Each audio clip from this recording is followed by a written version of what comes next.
Hi everyone, welcome to our webinar today. The topic of our webinar is the State of the U.S. Energy Storage Industry 2015 Year in Review, and we have guest speakers with us from GTM Research. This webinar is a presentation of the Energy Storage Technology Advancement Partnership, also known as ESTAP.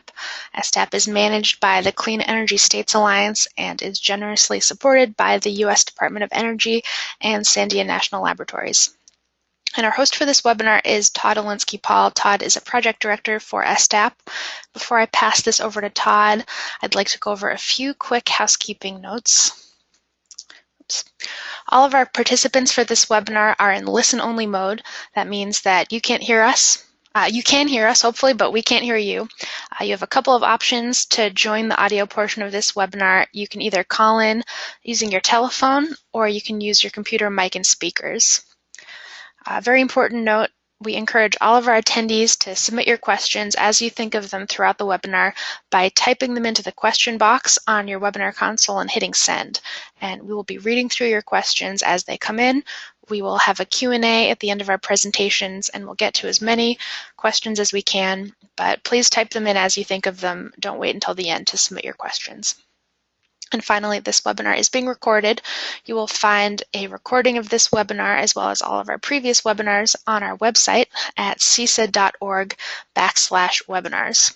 And with that, I would like to pass this over to our host for this webinar, Todd Olinsky-Paul.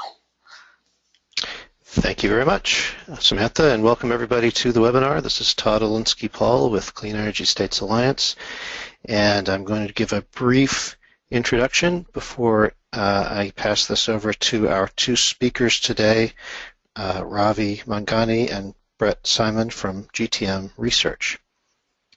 So first I want to thank our sponsors, Dr. Emery Juk of U.S. Department of Energy, Office Electricity Delivery and Energy Reliability, who funds our energy storage program, and Dan Borneo of Sandia National Laboratories, with whom we have a contract to do this work.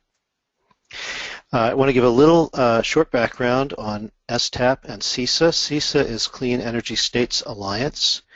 CESA is a nonprofit organization. We work with states primarily to help them to do their work in the area of clean energy deployment and program development and policy development.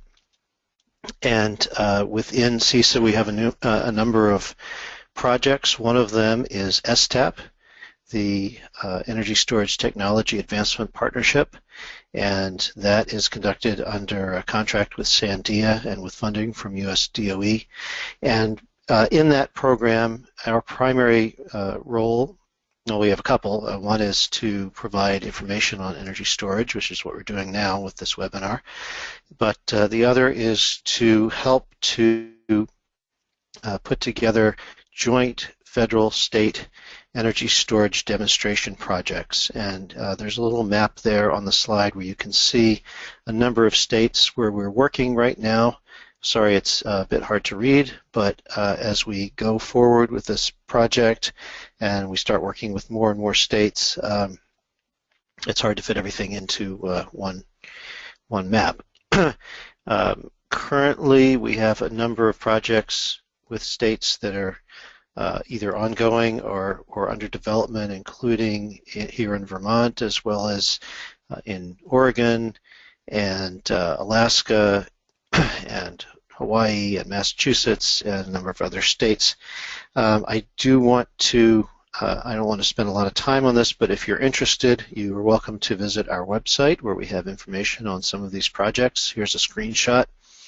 If you got the notice of this webinar from a colleague and you would like to be notified of future webinars and other events, on the left side, you could, on the screenshot, you see there's a red arrow pointing to the webinar archive, where we will be recording and archiving this webinar as we have with all the others. You're welcome to go there and review them. And there's a red circle around the button where you can sign up for our mailing list so that you'll get notified about future webinars. So with that being said, I would like to introduce today's guest speakers. And I should note that this is actually the second in a series of webinars that we've done with these folks, and I appreciate their coming to speak with us again. Ravi Manghani is Senior Energy Storage Analyst at GTM Research. He focuses on U.S. energy storage markets and value chain analysis. He has over 8 years of experience in energy storage as a consultant, analyst, and engineer, and he holds a Master of International Business degree from the Fletcher School at Tufts University, Master of Science and Chemical Engineering degree from University of Washington, Seattle, and a Bachelor of Chemical Engineering degree from Institute of Chemical Technology in Mumbai, India. And I apologize if you're seeing my notes here, but I didn't have time to print this out, so I'm reading off the screen. Brett Simon is also with us today. He's an energy storage analyst at GTM Research. He focuses on U.S. and international energy storage markets. He holds a Master of Science degree in Sustainable Systems at the University of Michigan School of Natural Resources and the Environment, and bachelor's degrees in Mathematics and Environmental Studies from New York University. So, whoops, we have gone past where I wanted to be. There we go. So those are our guest speakers for today, and with that, I will pass this back over to, actually I'll pass it back to Samantha, I believe. Yes? And I'll pass it back to Brett and Ravi. It looks like they've got... actually, I'll just give it directly to Yes, Brett. yeah, okay. Okay, sorry. Bit new at this passing of control. Okay, guys.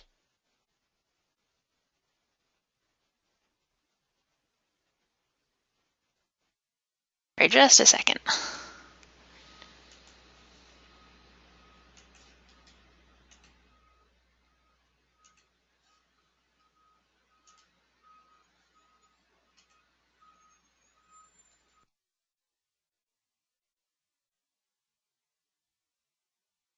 Excellent.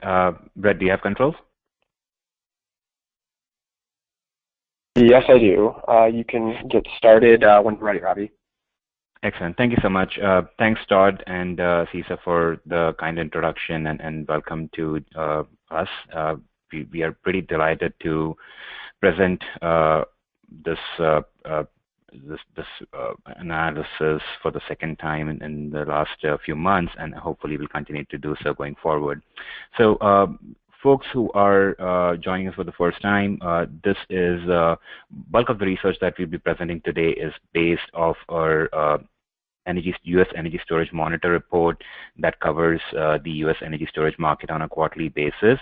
Although the title of the presentation is 2015 Year in Review, some of the analysis and in particular the market drivers that we are going to present in this presentation are not just restricted to what's happened in the year 2015. In fact, we've covered pretty much every vendor and policy activity that has occurred through end of February timeframe.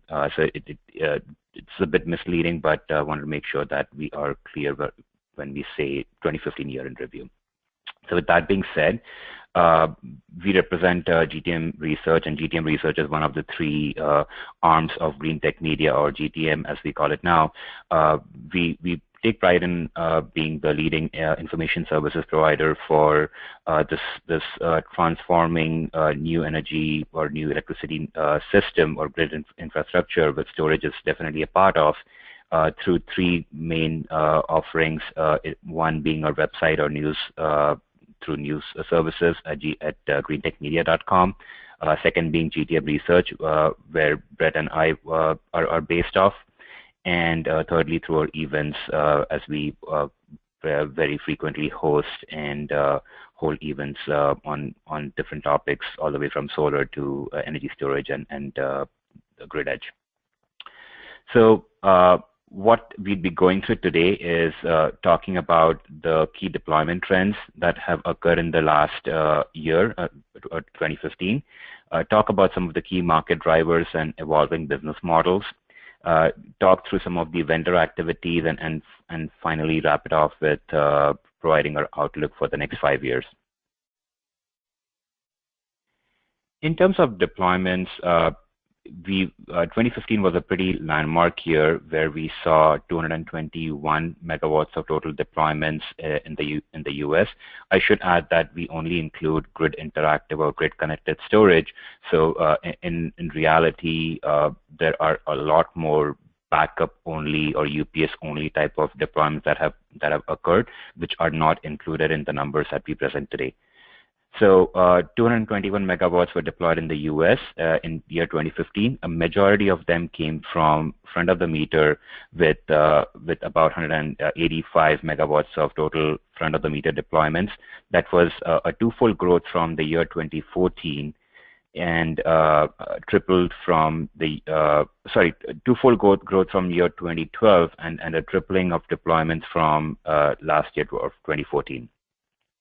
The behind-the-meter segment is smaller of the two, with about 34.4 megawatts of deployments as compared to the 180 plus in front of the meter, although it itself saw a huge growth, growing fivefold from about 6 megawatts of deployments in 2014. So collectively, both front of the meter and behind the meter saw 221 megawatts of total storage deployed, which in itself makes it the largest year of reported storage deployments and about 3.5 times the size of the 2014 market. If we look at specific markets which are leading this deployment growth, it's fairly restricted to a few handful of markets. In fact, in the front of the meter side, the PJM or the PJM led the deployments with about 165 megawatts of total front of the meter storage deployed, and we currently cover 6 markets and bucket the remaining U.S. markets into this all others category, and the all others category, in fact, was the second largest market in 2015.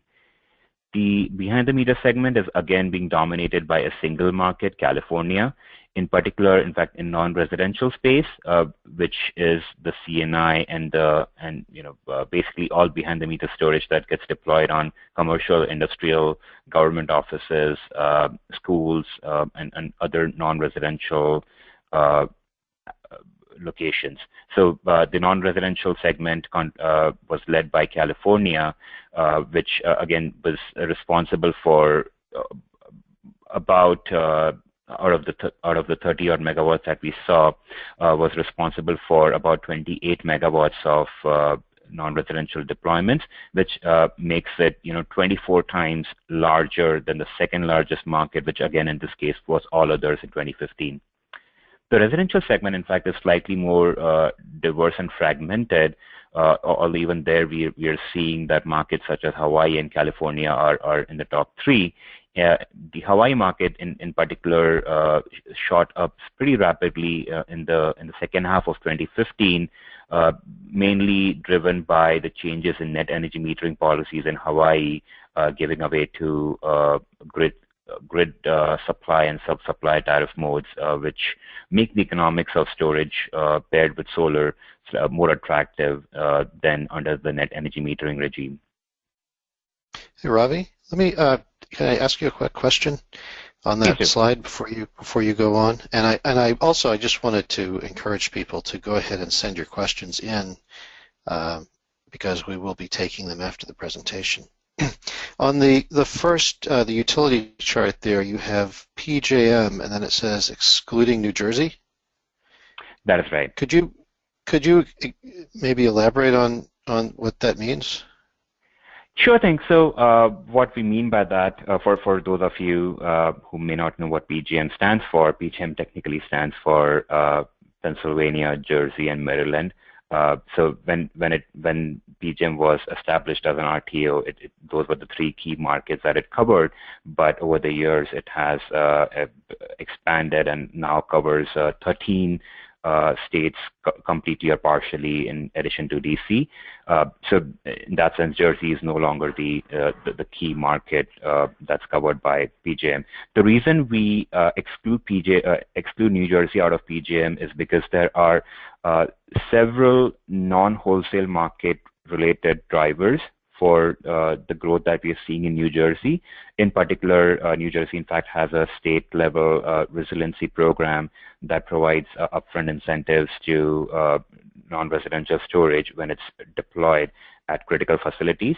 So given the opportunities that exist in New Jersey and how New Jersey in some ways is slightly ahead of the curve when it comes to state-level policies, that we've excluded New Jersey in our calculation, in fact, and use New Jersey as a separate market.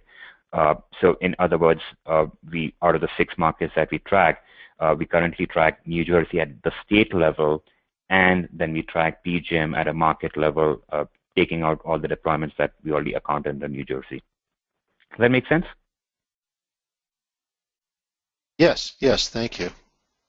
And of course, our hope is that as more markets open up, we would be tracking them individually at state level, rather than just pooling them all together under this PJM construct. Great. In terms of the technology spread, it's been predominantly owned up by lithium-ion technologies. Although I again want to stress here that we only include the grid-connected storage. There is a lot of lead-acid and advanced lead-acid technologies that get deployed for pure backup applications that don't necessarily show up in this analysis. Just the way we collect data and the way we want to report it, we are only accounting for grid-connected storage. So out of the 221 megawatts of grid-connected storage that we accounted for in 2015, 96% of those deployments were made up of lithium-ion technologies, and about 4% were other non-lithium-ion technologies, but including flow batteries, sodium-based batteries, as well as some other chemistries and flywheel technologies. So this is definitely a slight departure from, if you see the bar charts, a slight departure from what we had in years 2013 and 2014, where the market was slightly more split across multiple technologies. We do expect that going forward, lithium-ion would continue to dominate the grid-connected storage space, but we do anticipate that some other technologies would start to play a more effective role in terms of providing a different type of storage services, especially if we start to look at 4+ hour duration or 3+ hour duration opportunities that exist for storage. With that being said, I want to hand over the presentation to Brett. Thank you. Thanks very much, Ravi. Hello, everyone. Ravi gave us a great introduction on the deployments that we saw in 2015. So now I'd like to talk about some of the drivers and business models that acted as some of the impetus behind the really substantial growth that we saw in the year 2015. In 2015, there were kind of 5 major themes we saw in the U.S. market. The first being that we saw a continuation of rapid system cost reductions, both in terms of the technology costs such as batteries, as well as the balance of system cost components. Secondly, we also saw a lot of development of new structures in wholesale markets to include a component for storage. Thirdly, we saw continued strong renewable growth in the United States, which offers additional opportunities for storage in terms of different services such as renewable integration or other ancillary services that are necessary when accounting for intermittent generating resources. Fourthly, there were some storage mandates and all-source RFOs that became more common across states in the United States. Storage mandates specifically calling for the procurement of storage, while all-source RFOs called for resources to meet different requirements, which could include storage as an option. And lastly, we saw storage emerging as a viable technology to provide grid services. So that includes a suite of ancillary services such as frequency regulation. So I mentioned a moment ago that there's been some very significant cost reductions for storage in the year 2015. And a big component of storage costs is the BOS, or balance of system costs. So GTM Research defines the BOS cost stack as consisting of three major sections. So there's the hardware component that includes the inverter price, the cost of containerization, and then any cost for any SCADA or controller interface. Next is the soft cost piece, which includes project origination, any overhead or interconnection costs, and finally there is the EPC piece of the cost stack. So looking ahead to the next 5 years, GTM Research forecasts a reduction to about $400 per kilowatt in terms of balance of system cost components, and that's a 41% reduction from where things stand today. Much of this reduction is going to be coming from the hardware piece, and the majority of that we're seeing coming from the inverter piece. Given that energy storage systems require bidirectional inverters, there's a lot of potential for innovation and improvement in the bidirectional inverter space, which will drive their costs down pretty significantly. In the EPC and soft cost realm, we're seeing only about a 30% reduction, which a lot of the reason that these two pieces are not as large as the hardware piece is that storage has piggybacked a lot on some of the benefits of the solar PV industry in the United States, and a lot of the learnings and improvements we've seen in these pieces for solar have transferred over to storage. Looking at the system costs in total, including both the BOS and technology costs, we forecast a drop of about 20% over the next 2 years for front-of-the-meter system prices. So when we look at utility scale systems that are deployed for energy applications with a 2-hour discharge duration, the data we found on systems deployed in Q4 2015 saw a range of $700 per kilowatt hour to about $1,200 per kilowatt hour, with a median of $900 per kilowatt hour. And this will shift down to a range of about $500 to $1,000 per kilowatt hour in 2017. Again, a lot of this is being driven by the reductions in BOS costs, but additionally, we're seeing pretty significant reductions in technology costs, particularly batteries, which are forecasted to have very large cost reductions over the next couple of years as manufacturing and innovation continues apace. In terms of utility scale systems deployed for power applications, and these are generally systems deployed for with durations of about 20 to 30 minutes in terms of discharge, so shorter duration applications such as frequency regulation. We found systems in Q4 2015 were in the range of $800 to $1,200 per kilowatt, with a median of $1,000 per kilowatt, and that's declined to $650 to $1,000 per kilowatt, with a median of $800 per kilowatt. So the second category of significant drivers for the U.S. energy storage market in 2015 is an evolution of wholesale market structures to include storage. So for example, early in the year, we saw CESA, the California ISO, reduce frequency regulation performance threshold from 50% to 25%. Additionally, we saw some movements in SPP to have a pay-for-performance regime in response to FERC Order 755, which instituted pay-for-performance for fast-responding resources. ISO New England also changed their regulation market to comply with FERC Order 755, and in order to accommodate with storage, as well as reducing ramping of conventional resources and reducing overall capacity and service requirements. We saw CESA approve the DERP framework, the DRP framework, excuse me, to create a framework utilizing scheduling coordinators, which increases opportunities for storage. ERCOT, which is the Electricity Reliability Council of Texas, established their DREAM task force to look at how DERs can participate in their market. And Texas has historically been a large market for renewables deployment, but so far has only comparatively seen modest storage deployments in the last couple of years. Interestingly, too, in 2015, PJM reduced their Reg D cap to 40% from a previous high of 62%. And PJM has historically been, as Ravi mentioned, the largest energy storage market in the U.S., which is mostly driven by this Reg D market, which allows fast responding resources to provide frequency regulation services, which has spurred a lot of growth of storage.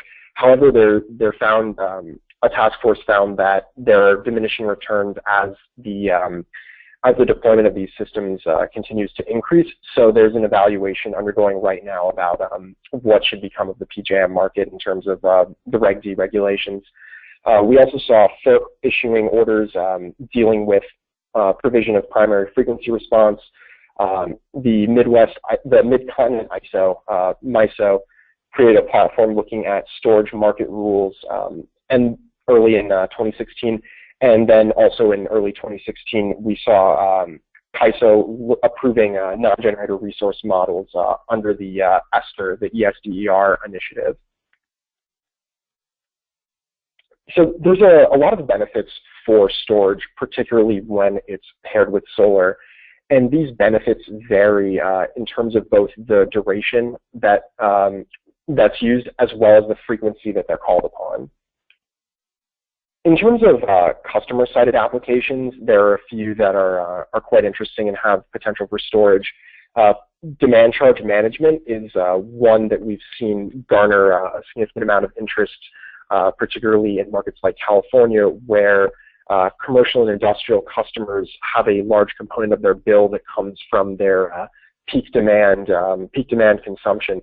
So storage can act to reduce the peak and thus cause pretty significant reductions in ultimate electric bills.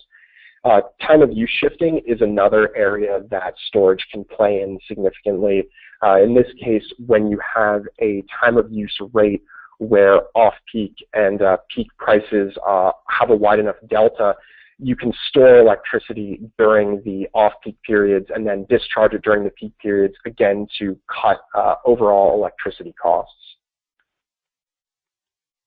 There are also a lot of front-of-the-meter applications that can be addressed by solar paired with storage. Renewables smoothing and ancillary services both become important as greater amounts of intermittent renewable energy resources are placed onto the grid to allow for these resources to be integrated and for the electricity grid to function reliably and efficiently in terms of these resources that aren't always generating a steady amount of electrons. There's also opportunities for demand response revenues, whereby systems can then store electricity and then discharge it when called upon, and also opportunities for DG electricity sales. And then two pieces that are important that apply to both sides of the meter and are certainly of interest in the wake of concerns around resiliency following disasters such as Hurricane Sandy are power quality and resiliency. And solar plus storage can play a role by ensuring a steady stream of electricity and offering opportunities for islanding even in the event of an electrical outage. So a really important policy event that happened at the end of 2015 was the extension of the federal ITC and PTC, which offers additional opportunities for wind and solar. But additionally, the extension of these tax credits has a pretty significant number of implications for energy storage. So compared to the non-tax credit extension scenario, GTM Research forecasts an additional 0.5 gigawatt of storage placed online between 2016 and 2020, which is about a 1/3 increase compared to the no tax credit scenario. And much of this growth we're seeing happening in the utility scale market. And really the thing is that the tax credit itself does not specifically go towards storage, but pairing solar and storage together can allow the storage system to claim ITC credit. The tax credit significantly improves the economic case for storage, and furthermore, the ITC extension will cause faster growth of solar PV in several markets, which will also accelerate rate design decisions and lead to improved solar plus storage economics. And also, as we see more utility scale wind and solar come online, there's a greater need for storage for renewable integration, which at present is tax credit eligible. Another thing to look out for is that towards the end of 2015 as well, the IRS and Department of Treasury solicited comments to determine whether or not storage alone should qualify for an ITC credit of some sort. Conversations are still ongoing, but that's something to look out for, and will, depending on the outcome, will have an effect on the future of the energy storage market in the U.S. California has seen very significant energy storage deployment over the last couple of years, and a great deal of this is driven by AB 2514, which mandates 1.3 gigawatts of storage procured by the three major IOUs in California, PG&E, SCE, and SDG&E. So towards the end of 2015, we saw procurements by these utilities based on their 2014 proposed procurement targets. And even though these systems were procured in 2015, they actually generally won't be online until 2017 at the earliest. But nevertheless, this creates a large pipeline of energy storage projects that will be coming online in the near future in California. And furthermore, there will be more procurements continuing to reach that 1.3 gigawatt total over the next couple of years. And California is not the only market where we've seen procurements during 2015. So there have been other states where there's been a lot of movement. In particular, Oregon. We saw the Oregon DOE and US DOE award almost $300,000 for an energy storage demonstration project under an RFP. In Colorado, we've seen some proposals for energy storage systems. In Arizona, APS had an all-source RFP to procure between 400 and 600 megawatts of capacity resources by 2020, which can include storage. And also, interestingly, TEP, Tucson Electric Power, was looking for a single 10-megawatt energy storage system. But based on the bids that they received, they ended up finding that they could select two 10-megawatt storage systems for less than what they projected the cost would be of a single 10-megawatt system. So that speaks a lot to the rapid reductions that we're seeing in price for energy storage systems. On Guam, there has been listed for up to 40 megawatts of storage. Given that Guam is an island market, something that's really important there is reliability. And also, Guam is reliant on a lot of imported fossil fuels for their electricity. So there is really an interest to maximize the amount of self-consumption of any intermittent renewables that are deployed. Hawaii as well, being an island market like Guam, has similar concerns. And we saw in 2015 that KIUC, the Kauai Island Utility Cooperative, entered into a 20-year power purchase agreement with Solar City for a 13-megawatt, 52-megawatt-hour storage system. In Long Island, we saw the South Fork Resources RFP as well as a grid-scale energy storage RFI. Texas Austin Energy also solicited storage through an RFI. And importantly as well, federally, the US DOE announced some funding under the Grid Modernization Initiative, specifically under the SHINES program, which included 6 projects with an energy storage component. And additionally, the DOE OE has supported energy storage projects across the U.S. and during 2015. And in Rutland, Vermont, the Stafford Hill Farm project, which had 4 megawatts of storage paired with solar PV, came online during 2015. There's also been a lot of early activity for leveraging behind-the-meter storage for grid services. We've seen pilot projects from everywhere from California to Hawaii to Texas and even in Kentucky looking at ways to leverage distributed behind-the-meter storage to provide different grid services for the utility. We've seen this happening under New York REV with Con Edison looking at a clean virtual power plant project pairing with SunPower and SunVerge. And then one project in particular that I wanted to call all of your attention to is happening right now with Green Mountain Power in Vermont. Green Mountain Power announced towards the end of 2015 that they would offer the Tesla Powerwall to their customers under 3 different options. So option 1 is the customer could purchase the system outright. Option 2 would allow the customer to purchase the system outright, but allow access by the utility to the system. And in exchange, the customer receives a bill credit every month for allowing Green Mountain Power to leverage the system both in the forward capacity market and to offset some transmission costs.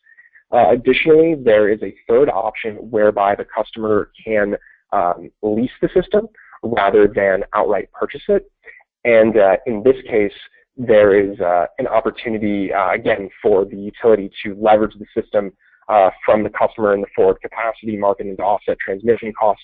And taking options 2 and 3 together, we project that there's over $200,000 worth of annual benefits from these grid services.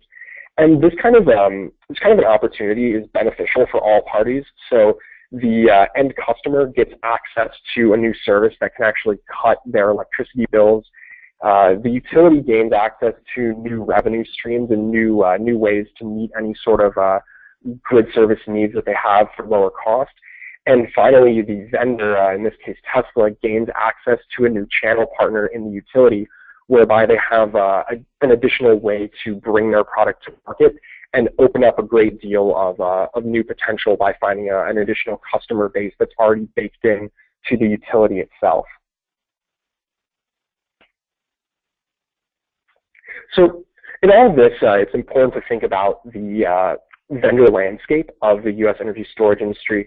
The value chain is quite varied, and there's a great deal of players across the value chain, everywhere from extraction all the way up through final sale of systems and everything in between. In 2015, we saw $365 million worth of corporate investment in energy storage coming from venture capital. And this was a large year, and though it didn't equal what we saw in 2014, it still was a very significant year. And there's growing interest in companies to invest in energy storage across the value chain, everything from technology companies to companies that play in software. And really, this additional investment of capital shows a great deal of potential within the energy storage space. There are a lot of players across the value chain, as I mentioned about a minute ago. And in 2015 and early 2016, we saw numerous announcements of new products across all segments. We saw new announcements of partnerships among companies, whether there was some sort of channel distribution partnership or some sort of partnership to combine technology for a final turnkey product or some sort of supply agreement.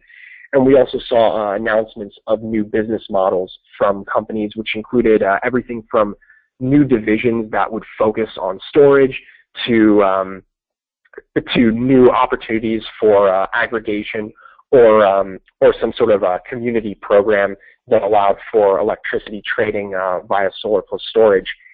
So on these couple of slides there that list the companies that were involved in these types of announcements for 2015 and early 2016. And really, as I mentioned a moment ago, it's quite varied. And a lot of these companies don't just play in the U.S., they're active in foreign markets as well. So to bring all of this together, where is the energy storage market going? So 2015 was a banner year. We saw a great deal of deployments, as Ravi mentioned, up quite a bit over previous years, particularly the behind-the-meter space is growing very rapidly. But where do we see this market going through 2020?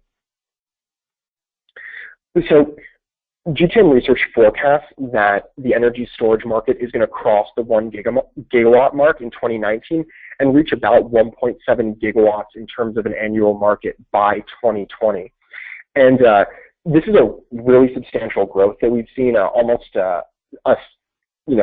quite a substantial growth between 2015 and 2020, driven by a lot of factors, everything from declining costs to new innovative business models, wholesale markets opening up and offering new opportunities for storage, additional procurements by states, really there's a lot of potential in this market. And interestingly, too, the utility scale market has historically been the largest in the U.S., but by 2020, the combined non-residential and residential segments are going to begin to surpass the utility scale segment as we see more opportunities behind the meter for systems deployed for a number of services, including demand charge management and time of use shifting.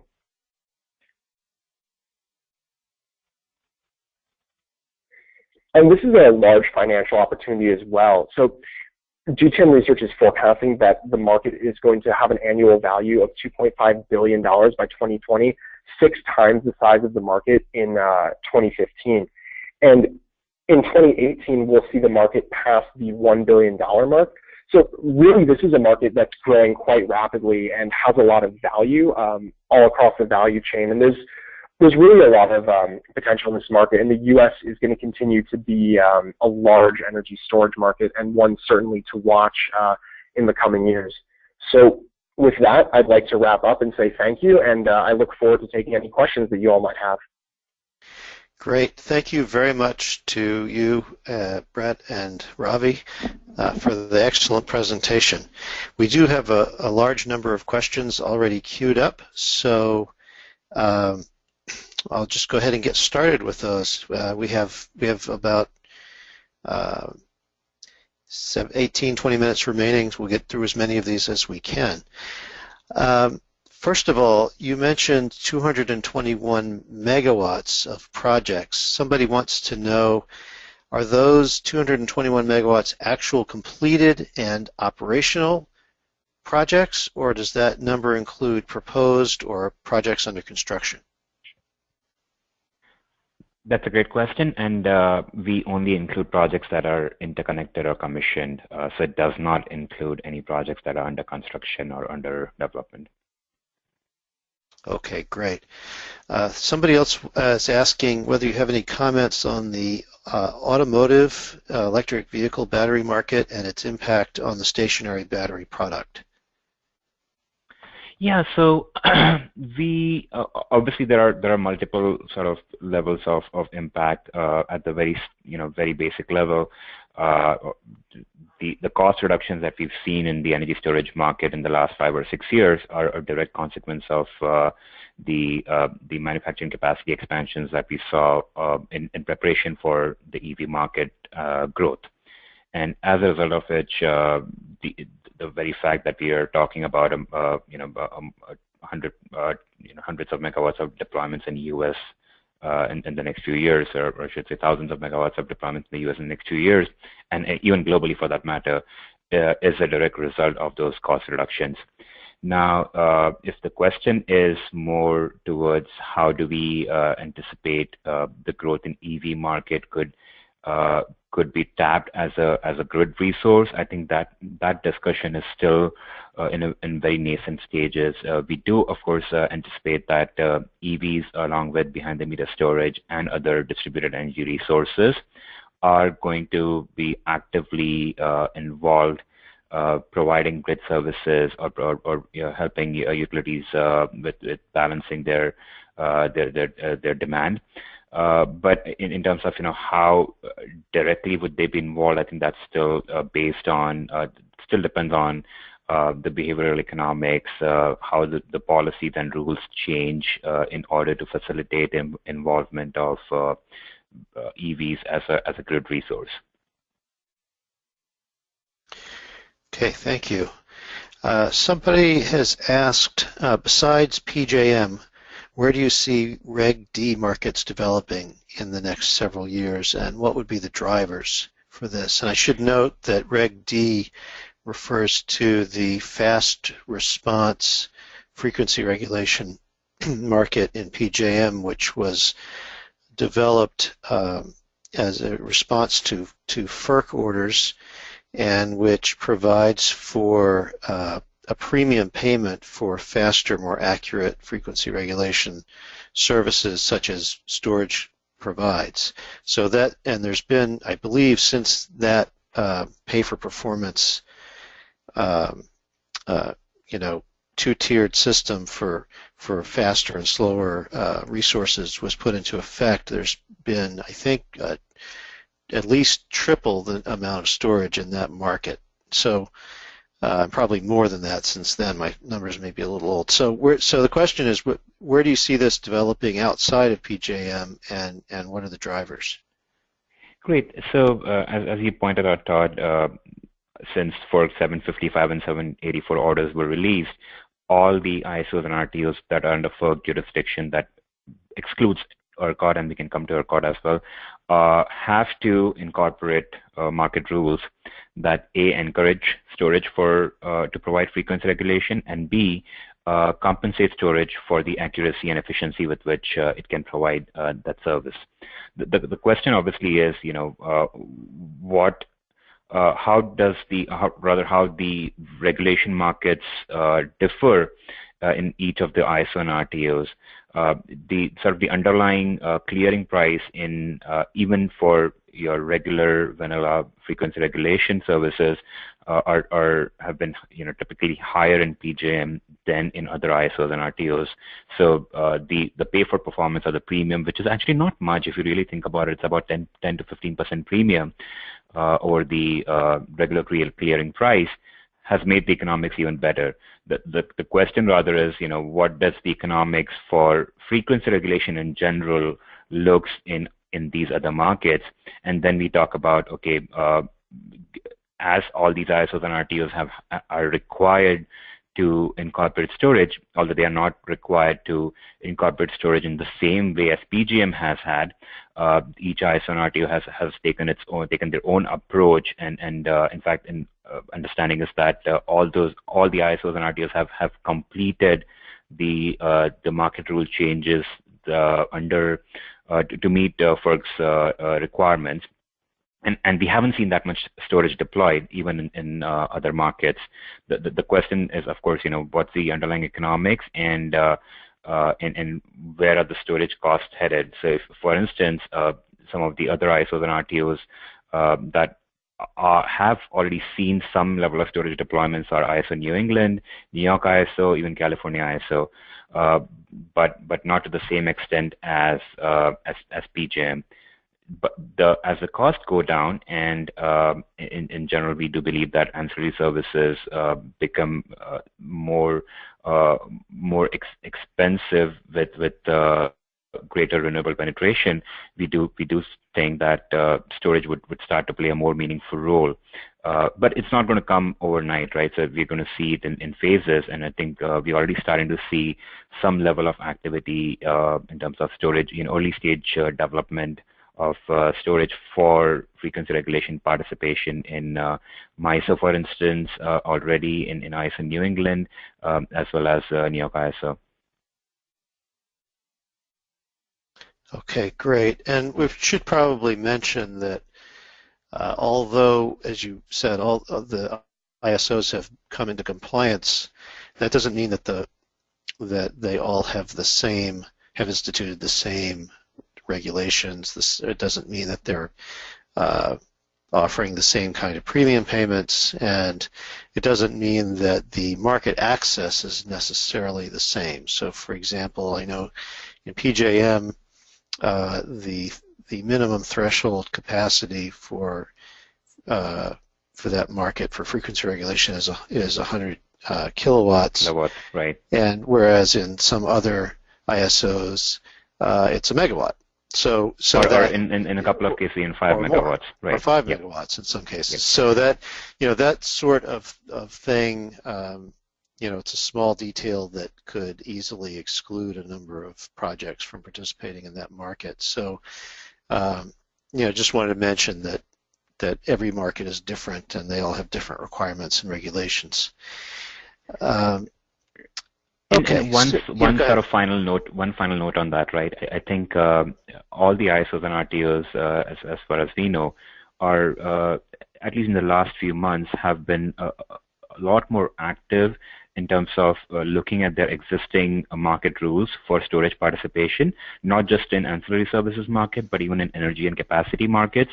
And in fact, as of just last week, FERC issued another order to all the ISOs and RTOs to provide sort of an inventory of the existing market rules and the amount of existing storage that participates in these ISOs and RTOs, with the intention of getting a more unified sort of rulemaking on storage. And to your second point, Todd,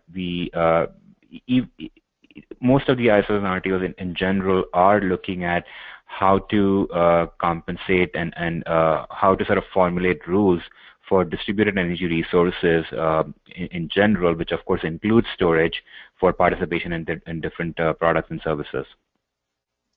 Right. Yeah, good points. I believe that there is a FERC docket right now open for comment for ISO New England and how it deals with storage, and that may be the case with other ISOs as well. But if you're in ISO New England and you wanted to comment, I believe there's an opportunity now to do it. Okay, let's move along. I don't want to just focus entirely on the markets issue.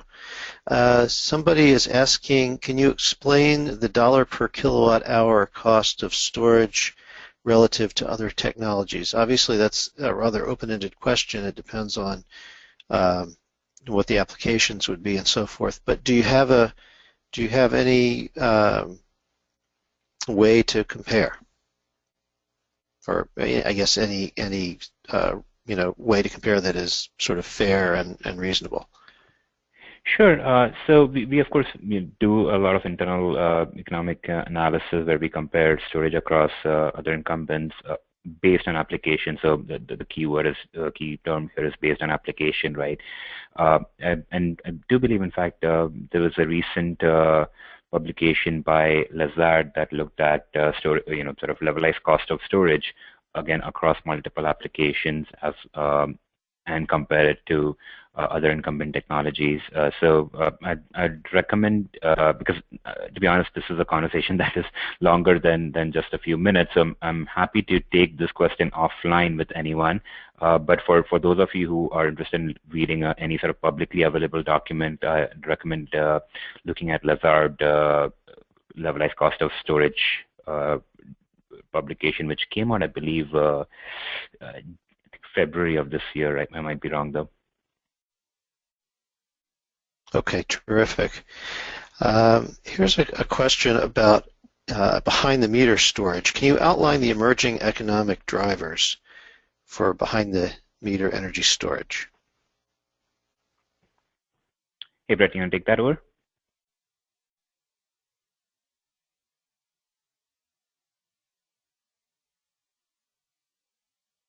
He might be on mute.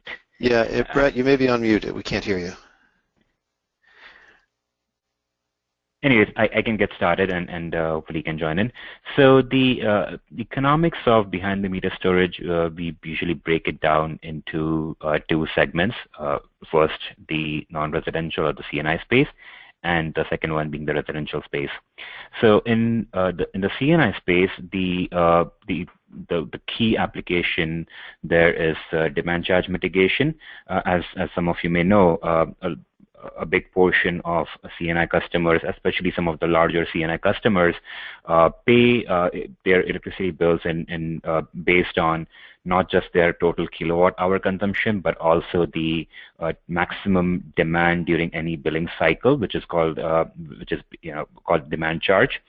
And any kind of demand charge payment is based off the highest peak demand consumption during a 15 or a 30, or in some cases a 15-30 minute window, in some cases an hour window during the entire billing cycle.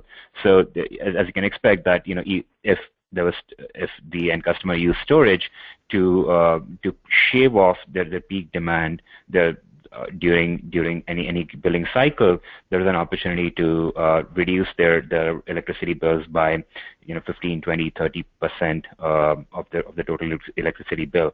So that is one of the key applications where the economics has started to play out for energy storage, in particular in geographies that tend to have high electricity rates and high demand charges.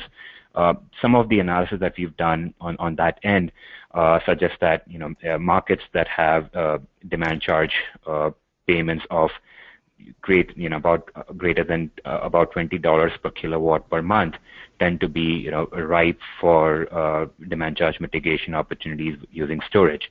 Of course, not every customer is alike, and so you have to think about what kind of load profiles the end customers have, and they need to be sort of ripe for peak demand shaving.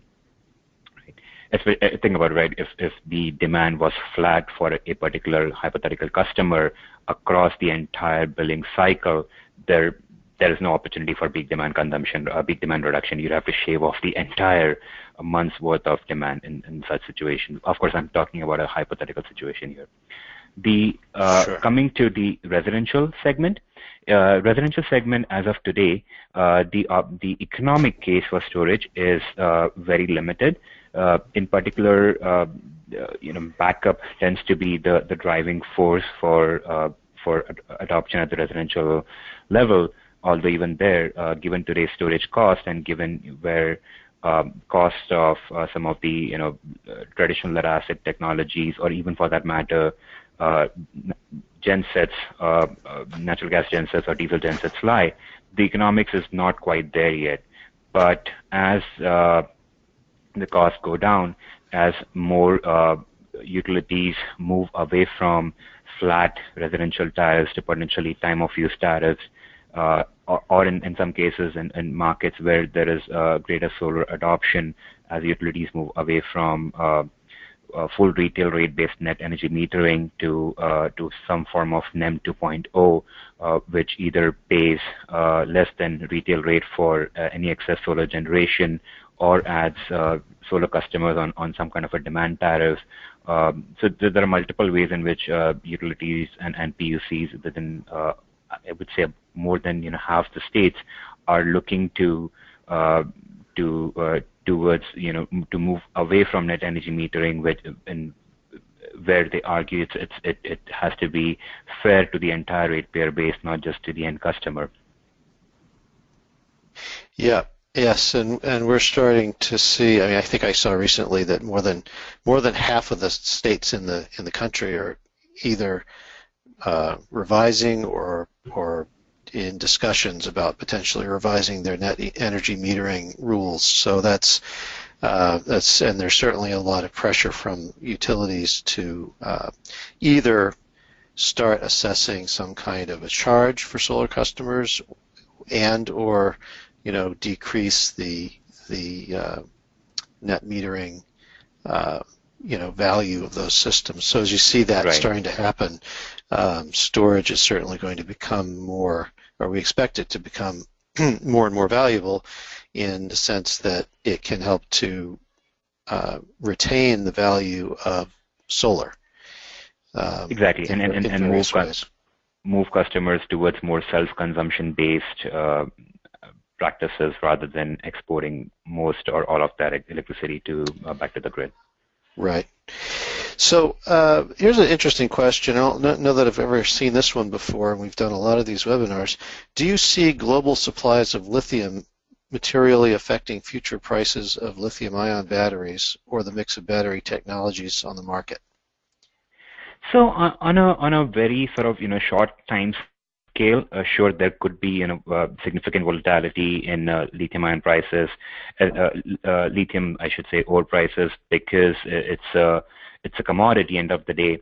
And in fact, if we follow the spot price market for lithium, there have been few spikes in the last few months, especially for lithium purchases in China, for instance. But on a larger scale, right? If you move past a few months and start to look at the trends on an annual or slightly more macro basis, end of the day, most of the large lithium-ion battery manufacturers have multiple years of bilateral contracts with the mining companies, and in that sense, they have slightly more visibility into prices of lithium.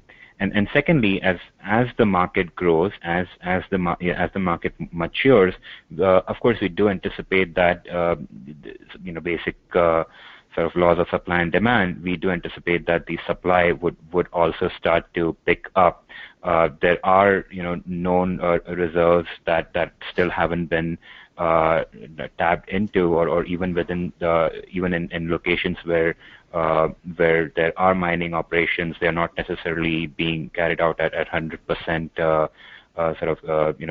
availability. So there is room for growth. Of course, end of the day, it's a finite resource.